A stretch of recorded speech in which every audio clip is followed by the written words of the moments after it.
Good afternoon. In a few minutes, we'll be joined by Ross Smith, the Deputy Country Director for the World Food Program, who will brief on WFP's response to the February 6th earthquake in Syria, northwest Syria.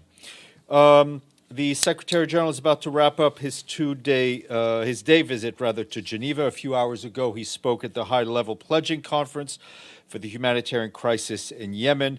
It reminded us that today more than 21 million people, 2 in 3 Yemeni men, 2 and 3 children, women and men need assistance and protection. The people of Yemen deserve our support, he said.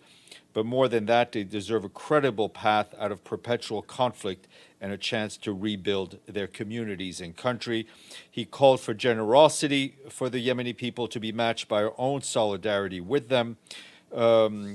Also speaking at the Yemen conference was Martin Griffiths, the head of our humanitarian department, who pointed out what he called small pieces of light. Mr. Griffiths noted that the truce signed last April led to falling numbers of civilian casualties and displacement, and he called for the truce to be renewed and expanded. He also said the number of people who need humanitarian aid has dropped slightly, with some of the worst needs having receded.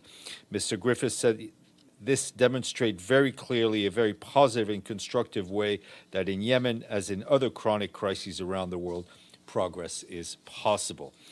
Earlier today, the Secretary General addressed the opening of the 52nd session of the Human Rights Council and said that as we mark its 75th anniversary, the Universal Declaration of Human Rights is under assault from all sides, adding that the Russian invasion of Ukraine has triggered the most massive violations of human rights we are living today.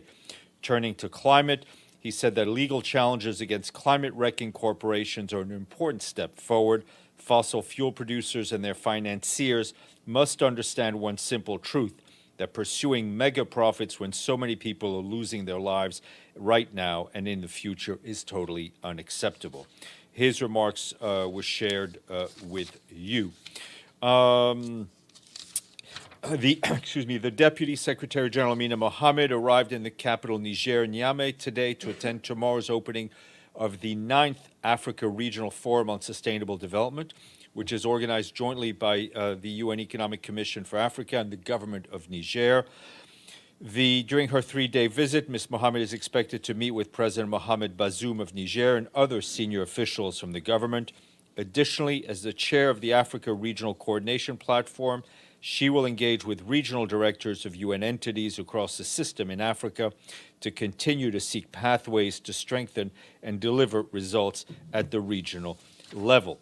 She will also meet with resident coordinators from all over the African continent to take stock of the outcomes from various UN processes last year and see how we leverage on the upcoming milestones this year and build on the momentum for the SDGs as we are at the midpoint to 2030.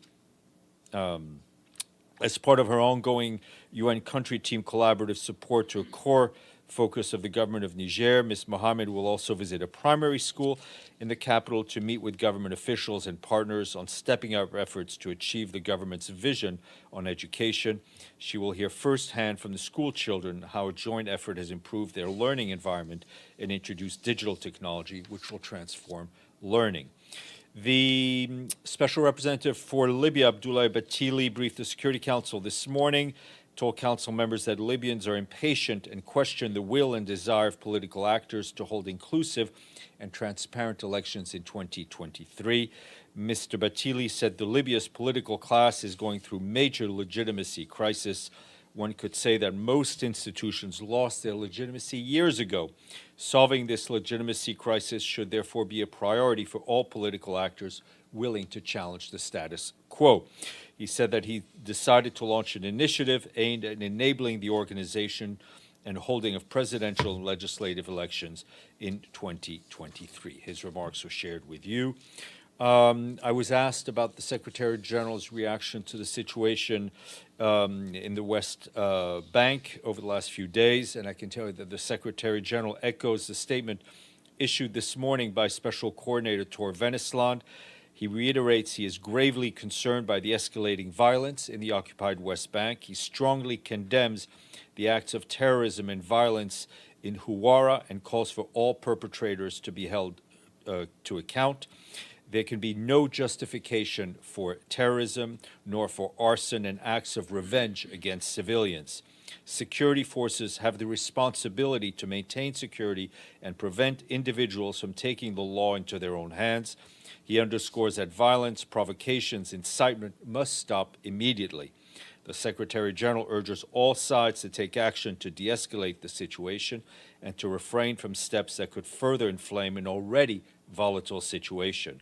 He is encouraged by the commitments and reaffirmed by the parties in the final communique of the Aqaba meeting, which took place over the weekend, including on efforts to de-escalate the situation on the ground. Turning to the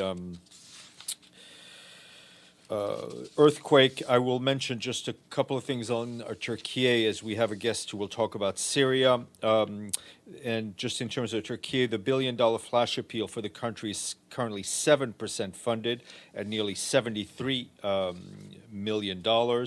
We continue to support the government-led humanitarian response in Turkey. Our colleagues at the UN Development Program have sent waste bins and other materials to help authorities collect and move waste and sanitize rubble, while the UN Population Fund has reached more than 6,600 people with dignity and maternity kits, as well as reproductive health and other services. Turning to Mali, our peacekeeping mission there condemned an attack that took place on February 23rd by a terrorist armed group in the village of Kanibonzon in the Bandiagara region, which resulted in at least 12 civilians killed and 3 injured. The assailants also burned several homes and buildings. If you'll remember, it was in the Bandiagara region that 3 of our peacekeeping colleagues were killed last week. In consultation with authorities, the mission has taken the necessary steps to investigate the attack in line with its mandate to promote and protect human rights. The special representative and head of the mission, El Gassimwane, also met with the Minister of Justice and Human Rights in Mali to bolster cooperation and reaffirm the mission's commitment to the stabilization of the country. You may have seen over the weekend in a tweet, the Secretary General noted that yet another horrific shipwreck claimed the lives of dozens of people, including children, this time off the coast of Italy. He stressed that every person searching for a better life deserves safety and dignity, and we need safe, legal routes for migrants and refugees. In a joint statement, the International Organization for Migration and UNHCR expressed their deep condolences for the loss of human lives. They noted that it is estimated that the boat had some 180 people on board, including children and families who left from Turkey and came mainly from Afghanistan and Pakistan. After this tragedy, according to IOM's Missing Migrants Project, at least 280 people have died or gone missing in the central Mediterranean this year alone. I was also asked about the internal fact-finding investigation into the attacks that took place on the 14th of December in Al-Aqbiyeh in Lebanon, which resulted in the tragic death of an Irish peacekeeper, Sean Rooney. I can tell you that our internal investigation has been completed as we continue to cooperate with the governments of Lebanon and Ireland with respect to their ongoing investigations. A copy of the report has been provided to both governments. Attacks on peacekeepers, such as attack that took place in Al-Aqbiyeh, are serious crimes, and we urge relevant national authorities to conduct timely and thorough investigative and judicial proceedings to ensure all perpetrators are accountable. Tomorrow, we'll have as our guest the Deputy Special Representative and Resident Coordinator for Afghanistan, Ramiz Alakbarov. I think a number of you were asking for an update from Afghanistan, so Ramiz will provide that. And lastly, we have 59 fully paid up mentions to help you decide which country we're talking about. The ruins of León Viejo is just one of the World Heritage Sites by UNESCO in this Central American country. The other is the León Cathedral.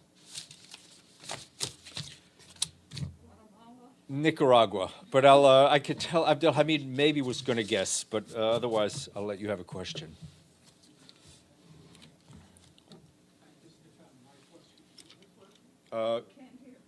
hold on. Wait for the red. Hello, Go ahead. hello. Perfect. Yeah. So the Secretary General qualified that attack in Hawara as terrorist attack. One of those killed was a military person with a high rank in the army, and the other is a settler who's also armed. And you saw what is the reaction to the what happened. So my question is, how do you define a settler that who has fully armed training? He's armed, and he is living in a land that doesn't belong to him, and he forced himself in this stolen land and terrorizing the neighborhood. 80% of the land of Hawara has been confiscated by the settlers. How do you qualify this settler? Is he a civilian? We've been saying clearly that settlements are against international law. They are, to say the least, not conducive to achieving a two-state solution. The violence that we've seen in the village over the weekend is unacceptable, and we condemn it, and we call on others to condemn it. Ms. Lederer. Thank you, Steph. Does the Secretary General have any comment on the deal between the European Union and the United Kingdom on Northern Ireland trade? Well, I think we welcome this agreement, which seemed to have been posed a challenge for the relations between the European Union and Great Britain following the UK's exit from the European Union. So I think any sort of agreement that will ease tensions is to be welcomed, and we do so. Second, on the Yemen donors conference, is there going to be a readout on how much money? Yes, our colleagues at OCHA have their green visors on, and they're counting the money. And third, I know we're going to hear from the Syrian World Food Program Director, representative, yes. right. But there was a new 5.6 magnitude quake today in southern Turkey. Does the UN have any details? I'm sure there are a lot of UN people we there. have people in southern Turkey. I don't have any more detail than what I've seen issued by the government on that. Benno.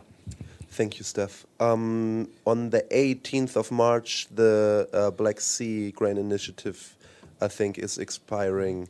What are your signs so far that you get from the sites, if there will be an extension or not? Well, I think two things. One, it is clear to us what the benefits of the Black Sea Grain Initiative have been.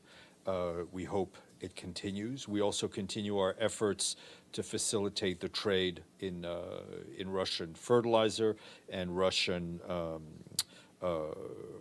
grain. I'm not going to start characterizing the state of the discussions as they are now, but I think our position on it is very clear. But there are discussions right now. Can you confirm that there are discussions about how to include another port? I'm not going to go into that level of granularity. If the SG were here today, he would say this is a time for discreet diplomacy. He would not use the word secret. He would say discreet diplomacy. Deji, and then Stefano. Today, the Syrian National News Agency reported that the U.S., what they call the U.S. occupation forces, took 34 tankers of oil from Syria to Iraq. I know that the UN has no information on this. I know you are going to say that the national resource should be respected. What I'm actually you're going still to asking me the question. Yeah, but I'm going to ask you this: given the condition that after the earthquake, Syrian people they need those energy sources. Would the UN encourage all parties, not just US, maybe the Kurdish people, the people in Idlib and the Damascus, the government, to sort of have this exchange of those kind of resources to help the relief of the earthquake? Well, first of all, you're correct in your assumption as to my answer to your question. So, once again, this is a time for politics to be put aside, for divergent views to be put aside, and that everyone within Syria and those who have an influence in Syria focus on just one thing, and that is how to best help the people of Syria. Signor Vacara. Grazie. Thank you very much, Stéphane. You already mentioned the reaction of Secretary General Guterres to the tragedy in the Mediterranean in Italy. This is happening all the time. Now it's been over 10 years. In his speech in Geneva, he talks. He's very clear. He say refugees and migrant rights are human rights, and then he talks about the legal obligation. Now, and because a legal obligation means that whatever laws those countries, I'm talking about European country, pass, should respect international law. So I asked this question many times to you, and ask again. Does Italy and other countries, European countries, respect international law when they pass laws that made rescue effort more difficult for to prevent tragedy like We like believe that Saturday? all countries should do whatever they possibly can to make it easier to rescue people, and that all countries have a responsibility to uphold international law. And then a quick follow-up. And when he says we need safe, orderly, legal routes for migrants and refugees, legal routes, what does it mean? I mean, does he have a plan? Well, I mean, basically, if you look at the Global Compact on migration, for one, it lays out plans on how to manage migration. It is clear that a number of countries in the so-called global north need manpower, right? And the Secretary General will often talk about his own country, about Portugal. But the point is, we're leaving the management, in so many cases, they're leaving the management of migratory routes to smugglers, right, to criminal gangs. I mean, instead of having governments in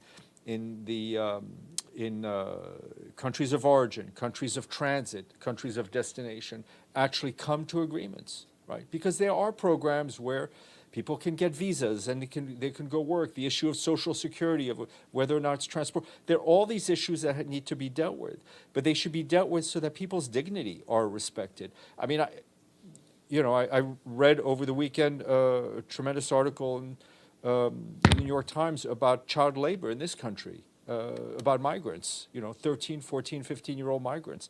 This is what happens when things are left in the hands of criminals instead of countries actually sitting together and managing migratory routes so people don't die in the Mediterranean, right? And so I finish here, to not have this next week and next month, to me asking, other colleagues asking the same question, and you trying to give an answer. What the Secretary General could do today and tomorrow to force, and I use the word force, countries to respect international law. Well, what the Secretary General could do to force a country, I would encourage you to read the charter and answer that question. Ephraim. Hi, Steph. Can you share any details with us about the UN investigation outcomes into Sean Rooney's death in Lebanon? I can tell you what I can. That is that, in fact, we did an internal investigation, but in terms of the details, I can tell you that we reassert the fact that the convoy, when it was moving, was in the exercise of its mandate, and that attacks on peacekeepers wherever they are in Lebanon are serious crimes, and we do expect the national authorities to take all appropriate actions. Okay, we will go to our guest. Ross, are you there?